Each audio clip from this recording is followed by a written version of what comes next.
Votre concessionnaire Excellence Motors BMW, BMW i et Mini à Rosières, Rocade Ouest. Excellence Motors, le partenaire de vos réussites. 15 ans, cela fait 15 ans que Bruno et moi, nous découvrons mois après mois l'économie auboise. Grâce à ce partenariat historique avec la CCI de Troyes et de l'Aube, plus de 200 invités et près de 400 entreprises auboises ont été mises à l'honneur dans ce mensuel économique qui s'est imposé comme une des émissions phares de la chaîne. Alors pour cette 150e, plutôt que d'inviter une énième fois sur le plateau de Canal 32 des chefs d'entreprise pour qu'ils nous parlent de leur PME, nous avons décidé au contraire d'aller à leur rencontre et de découvrir de l'intérieur l'économie auboise. Nous avons choisi 7 exemples qui montrent le dynamisme de l'Aube en matière économique, des grandes entreprises dont le marché est mondial, jusqu'au commerce de proximité qui se veut innovant. Des entreprises qui symbolisent bien l'état d'esprit de réussite, montrer que l'économie est avant tout une histoire d'hommes et de femmes, une aventure collective où la réussite n'est pas seulement financière. Bienvenue donc dans le 150e numéro de votre magazine économique.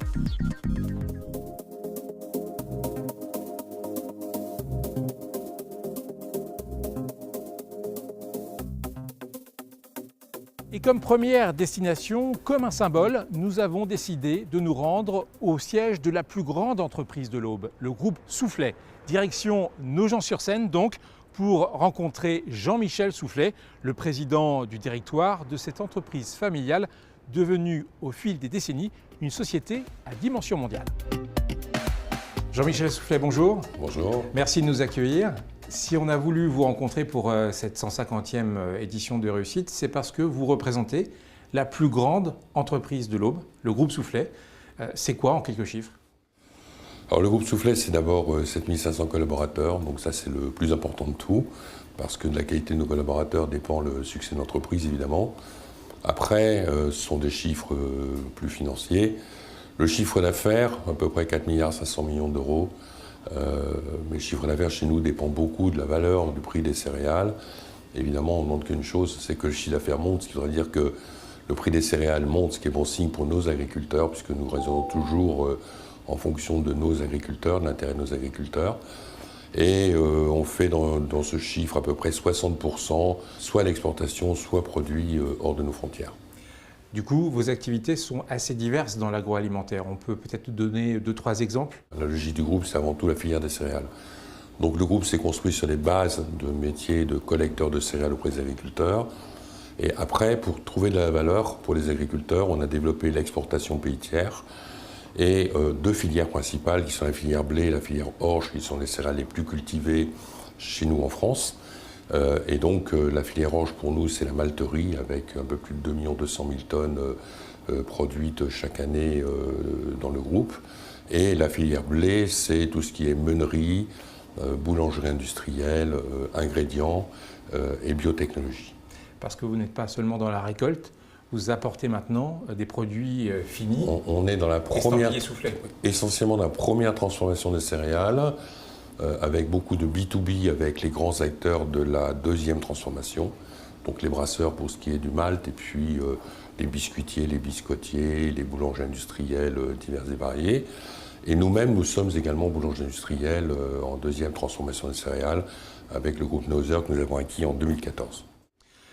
Le groupe Soufflet, c'est une entreprise familiale née dans les années 30 qui est devenue un groupe mondial, comme vous le disiez, qui pèse plus de 4 milliards d'euros de chiffre d'affaires.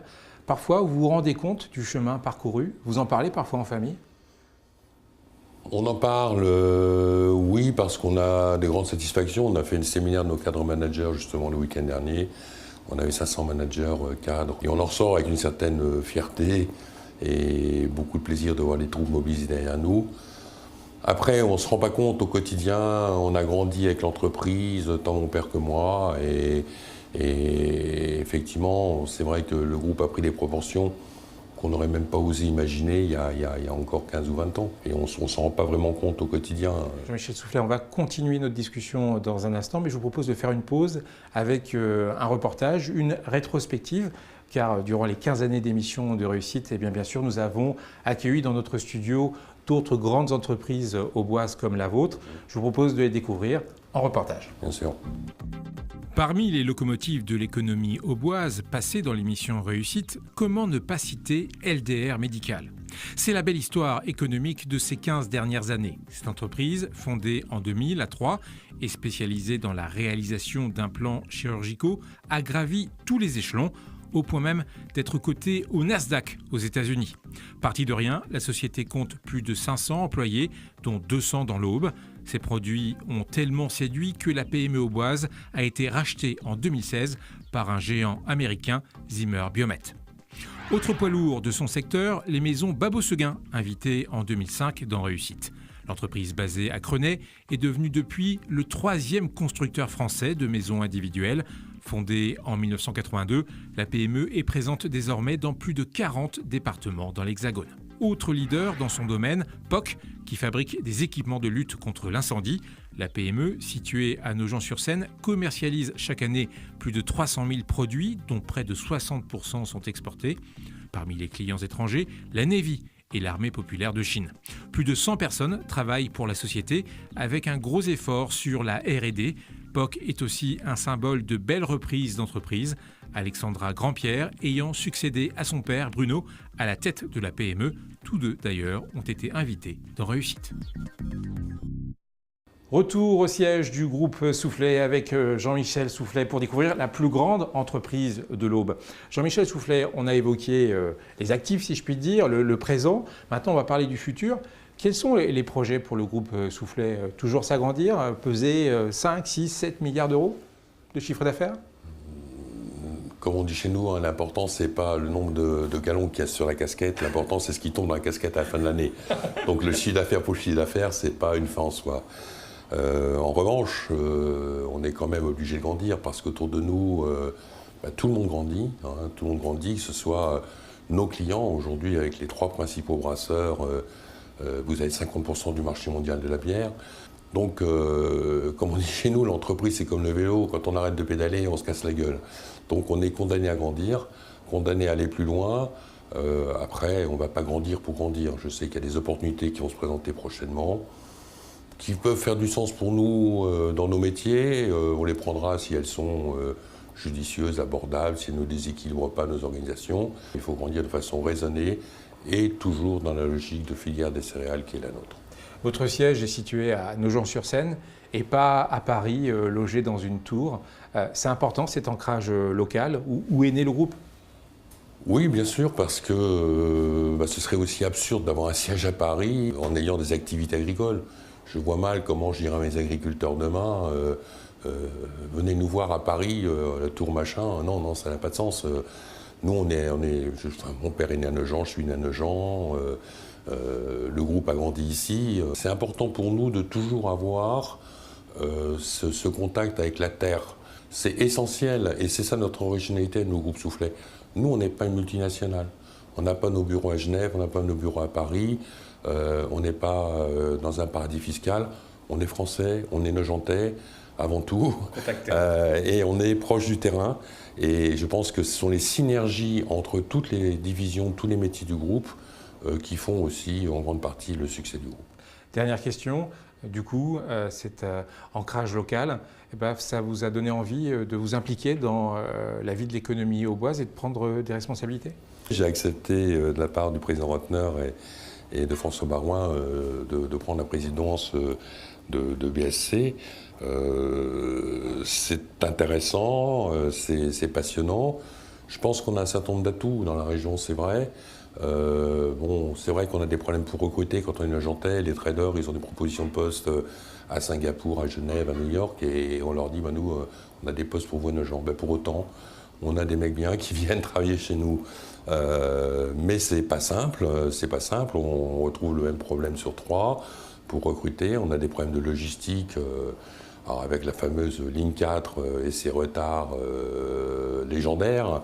Mais je crois que le problème a été pris en main par la région. On milite également pour la Seine au grand gabarit depuis 40 ans. C'est un combat que l'on mène et que mon père a mené bien avant moi, évidemment. Et puis on a des points d'accroche sur le territoire, qui sont le savoir-faire dans la bonneterie.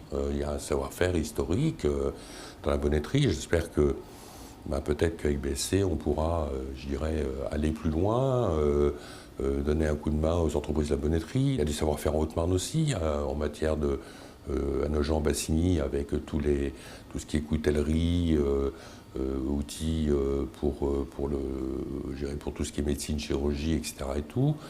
Et on a vu récemment que, par exemple, toujours en s'appuyant sur des filières, l'entreprise espagnole Garnica est venue investir dans l'Aube de façon importante parce qu'eux, ils comptent s'appuyer sur la filière bois dans le département de l'Aube. Puis encore plein d'autres filières à développer. Il y a le chanvre, on a Chambrières de l'Aube, on a plein de choses dans l'Aube, on a Champagne. Et la région Grand Est comprend tout à fait qu'on soit tiré par l'Ouest plus que tiré par l'Est. Et à ce titre-là, je trouve que la création de cette agence est intéressante. Merci Jean-Michel Soufflet de nous avoir fait découvrir votre groupe. Quant à nous, eh bien, on se retrouve dans une deuxième partie de Réussite. On va aller découvrir des industries auboises et je crois que c'est Bruno qui eh bien, nous attend pour nous faire découvrir Acody.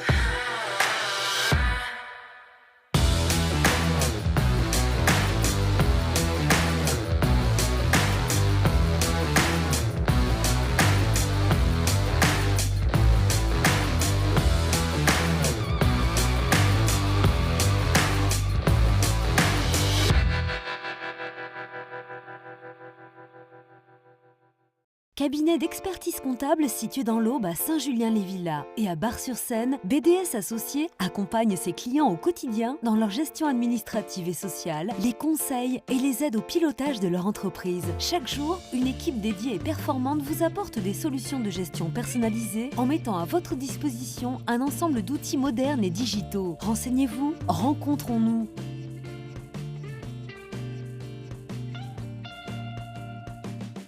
BDS Associés dans l'Aube, Lyon et Paris.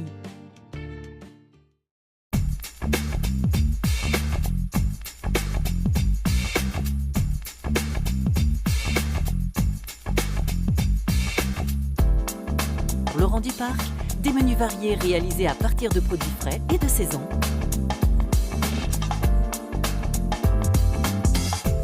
Pour vos repas d'affaires ou réceptions entre amis, les menus traiteurs sauront ravir vos convives.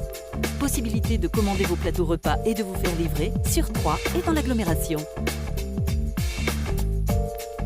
Maître chocolatier, pâtissier et traiteur Laurent Duparc, c'est le savoir-faire d'un artisan traiteur pour vos réceptions et événements. Ouvert 7 jours sur 7.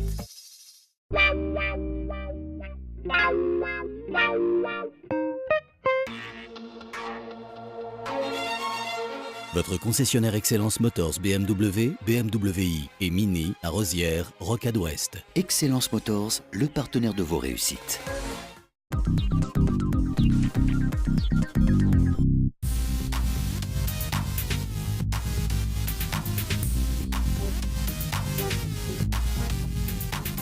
Qui a dit que l'industrie auboise était morte? Des entreprises ont su s'adapter dans un contexte économique pourtant difficile. Nous sommes ici à Torvilliers, sur le site de l'entreprise Acody qui fabrique des façades contemporaines pour les bâtiments d'entreprise. Gilles Prévost, son PDG, a bien voulu nous recevoir dans ses locaux. Je vous propose d'aller à sa rencontre.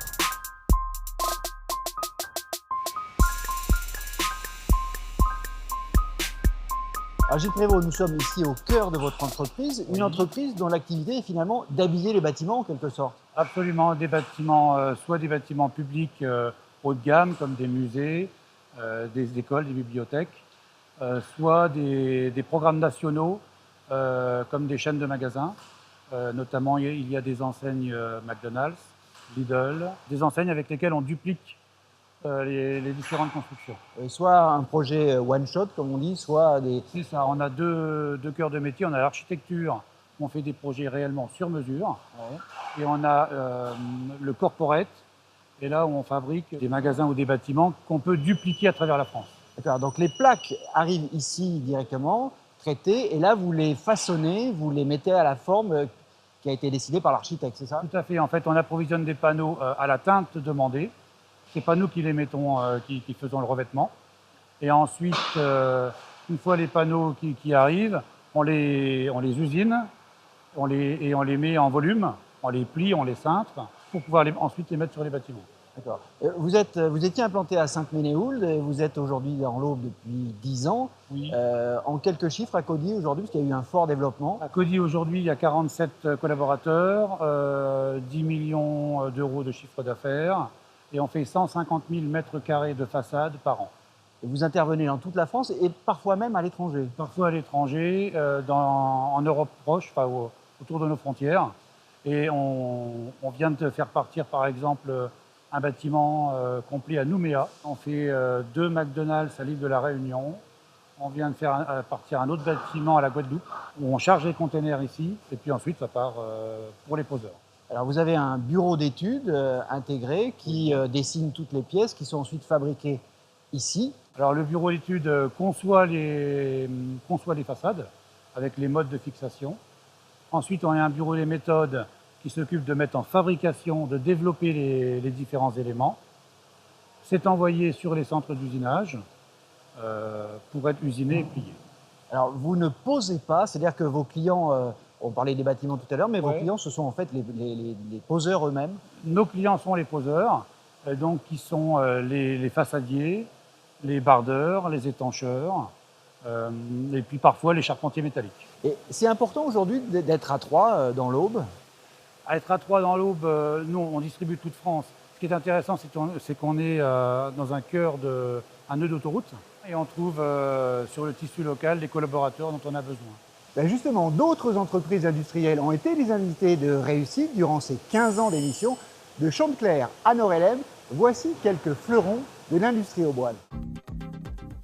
Héritières d'un grand passé, les industries du textile ont été à l'honneur dans Réussite, notamment le Coq Sportif qui s'est réinstallé à Romilly-sur-Seine depuis 2010. La célèbre entreprise, de passage dans notre studio cette année, redéveloppe sa marque de vêtements sportifs en cumulant les partenariats avec le sport de haut niveau comme le Tour de France ou l'équipe de France de rugby. Mais elle vend aussi ses collections dans la grande distribution spécialisée. Sur les 250 salariés de la marque, une centaine travaillent désormais dans la cité romillonne. Dans le même secteur, Chantecler, basé à Saint-Pouange, réussit également un très beau parcours. La PME, dirigée depuis 40 ans par Jean-Pierre Chantecler, fait mieux que résister en misant sur le Made in France, un label qualité qui lui a ouvert les portes du Japon, où la société réalise 40% de son chiffre d'affaires et que l'on avait souligné dans Réussite en portant en studio leur célèbre marinière. Et parmi les fleurons de l'industrie auboise, il y a également Nord-Élève, une entreprise internationale spécialisée dans la fabrication de pièces de précision pour l'industrie. Ses clients vont de Airbus à l'orthodontiste de famille. La PME, située à Fontaine-les-Grès, dispose en catalogue de 30 à 40 000 références qui lui permettent de voir l'avenir sereinement, avec un objectif, digitaliser l'entreprise sous tous ses aspects, de la dématérialisation de documents à la réalisation de commandes.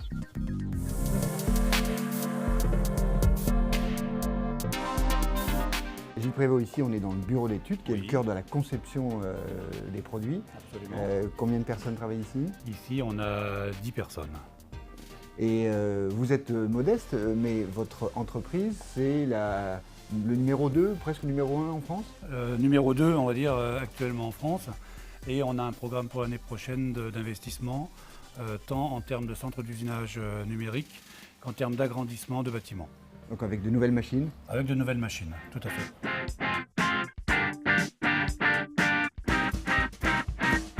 Alors t'as vu, c'est un bel exemple de dynamisme, Cody. Et toi, Fabrice, tu as trouvé quoi? Eh bien regarde Bruno, je suis à Arcis-sur-Aube, près des locaux de Brodart Packaging et tu verras, en matière de dynamisme, ils s'y connaissent.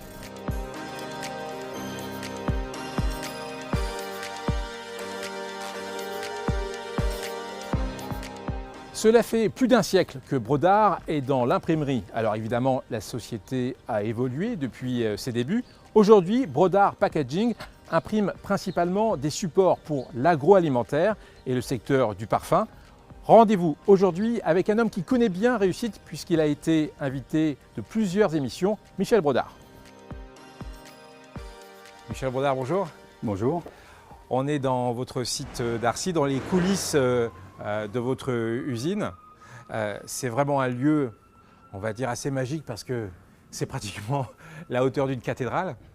Vous êtes un véritable porte-bonheur, Michel, parce que vous avez participé à plusieurs émissions de réussite et à chaque fois que vous veniez en studio, vous nous annonciez des bonnes nouvelles en nous disant que Brodard Packaging se portait bien. Où en est votre entreprise aujourd'hui? Eh bien, elle se porte toujours bien, elle est toujours en phase de croissance. Nous avons assimilé les dernières opérations externes que nous avons menées en 2009 avec beaucoup de bonheur sur des marchés nouveaux, notamment tous les Doypack.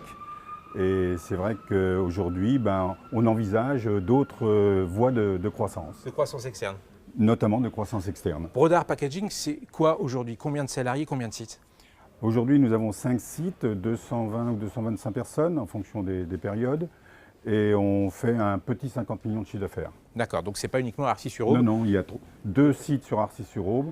Nos bureaux commerciaux sont sur 3 et on a 3 sites extérieurs sur la France. Brodard Packaging s'était spécialisé dans l'impression de support pour l'agroalimentaire et le secteur du parfum. Est-ce que c'est toujours le cas aujourd'hui? Comme je l'ai dit précédemment, nos croissances externes nous ont amenés à avoir une autre répartition de nos activités. Et on est davantage spécialisé aujourd'hui, donc toujours sur le fromager, mais avec un gros développement sur tout ce qui est sacherie. D'accord. Et ça, c'est quel genre de sacherie produits? Pour des produits liquides, de la lessive, du lait, de la crème, pour des produits phytosanitaires, pour des graines, pour tout un ensemble de produits. Et je vois que ça s'active là, on est en pleine livraison évidemment, oui. Tous les jours, c'est un petit peu le rondement, on en voit. Ça travaille en 3-8, 24/24, donc c'est vrai qu'il faut sortir la marchandise et puis là, il y a un camion qui se charge. Michel, ces 3 dernières années, qu'est-ce qui vous a rendu le plus fier dans votre action d'entreprise?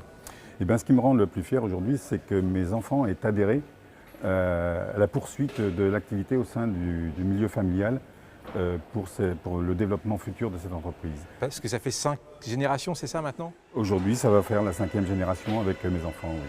Et la transmission d'entreprise, on sait que c'est un enjeu extrêmement important dans l'Aube. Dans les 10 prochaines années, il y aura à peu près 3000 entreprises à céder ou à transmettre. C'est une construction assez complexe? Oui, mais on l'avait anticipé déjà depuis très très longtemps et aujourd'hui, ça se fait correctement, sans douleur. Et il y a déjà une grosse partie du capital qui est chez eux et donc il n'y aura pas de souci de ce côté-là. Ah, justement, on va aller les voir. Okay. David, bonjour. Bonjour. Sébastien, bonjour. Vous avez repris l'entreprise familiale. David, comment on se prépare à cette transmission d'entreprise à la fois sur un plan professionnel, mais aussi parce que c'est un enjeu familial? C'est pas un peu lourd à porter? Ça l'est un peu, mais on y a été préparé depuis assez longtemps, puisque ça fait déjà 5 générations que Brodard existe. Donc à ce titre, on a un petit peu anticipé la reprise.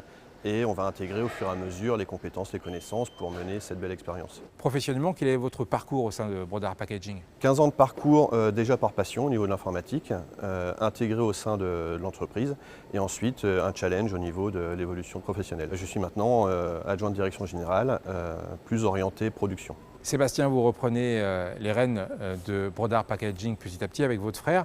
Alors vous allez y mettre votre patte, si je puis dire. C'est quoi votre ambition dans les 5 ou 10 prochaines années pour l'entreprise? Déjà, c'est faire face au changement de consommation. Parce qu'on voit en ce moment de plus en plus de problématiques par rapport à l'emballage, au développement durable. Donc notre mission, ce sera d'aller dans le sens du développement durable. Et le faire en plus avec les changements technologiques qui continuent d'évoluer et pour lesquels il faut qu'on se tienne au courant, qu'on les utilise à bon escient et qu'on aille dans le bon sens en conjuguant technique et développement. Toujours s'adapter, c'est évidemment un peu le maître mot de la vie d'entreprise dans ce 21e siècle. Merci pour votre accueil. Quant à nous, on se retrouve tout de suite après cette pause pour la 3e partie de réussite. On va parler d'innovation, même si ici, il y en a déjà beaucoup.